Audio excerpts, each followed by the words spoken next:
एक गहरे अज्ञात जंगल के मध्य में भैरवपुर नामक एक प्राचीन गांव स्थित था। इसकी भयावहता के कारण कम ही बाहरी लोग यहाँ आने का साहस करते थे। किंवदंतियों में कहा जाता था कि गांव के केंद्र में स्थित विशाल बरगद के पेड़ की जड़ों के नीचे एक छुपा हुआ खजाना दफन है। लेकिन यह कोई साधारण खजाना नहीं था। इसके साथ एक भयानक शर्त जुड़ी हुई थी। कहानी तब शुरू होती है जब अर्जुन, एक युवा साहसिक यात्री, अपने दादा के सामान में एक फटी पुरानी मैप पर नज़र डालता है। मैप में भैरवपुर का नक्शा था और उस पर खजाने का स्थान चिह्नित था।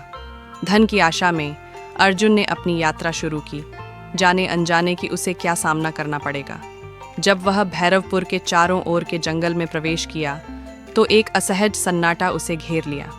पक्षी नहीं चहचहाते थे, पत्तियां बहुत कम हिलती थीं। ऐसा लग रहा था मानो प्रकृति खुद को सांस रोके हुए है। जब अर्जुन अंततः गांव पहुंचा तो उसे पता चला कि वह खाली पड़ा हुआ था। टूटे फूटे झोपड़े, अतिवृद्धि कर चुके रास्ते और एक छोड़े हुए पड़ाव का माहौल। फिर भी विशाल बरगद का पेड़ आगे सामने था, जिसकी जड़ें सांपों की तरह जमीन में घुसी हुई थीं।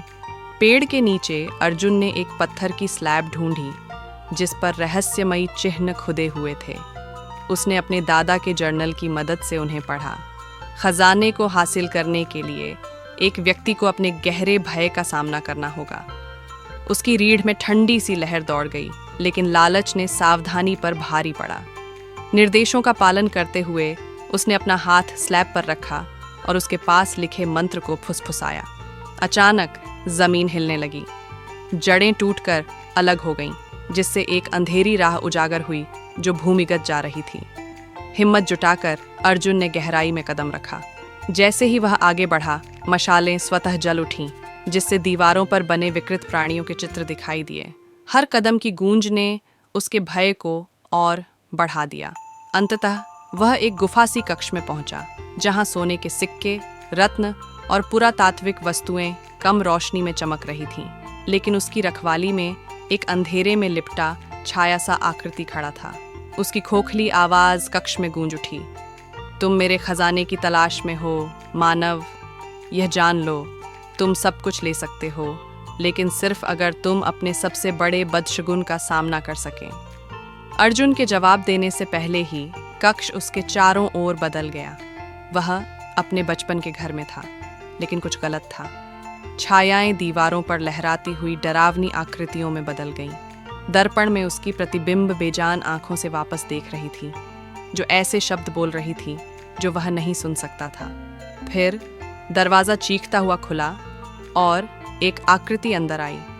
ये वह स्वयं था, लेकिन विकृत और दुष्ट, जो बदशगुन से मुस्कुरा रहा था। अर्जुन को पागलपन का झटका लगा। यह सिर्फ कोई भय नहीं था, यह उसका जीवन भर का डर था कि वह नियंत्रण खो देगा, अपनी अंधकारपूर्ण इच्छाओं से निगल लिया जाएगा। डबल गैंगर आगे बढ़ा, यह बताते हुए कि कितना कमजोर और अयोग्य वह है। हर शब्द ने उसके आत्मविश्वास को हिला दिया। लेकिन फिर उसके बीच में अर्जुन ने अपने दादा की बात याद की। असली ताकत दूसरों को जीतने में नहीं, बल्कि खुद को जीतने में छिपी होती है।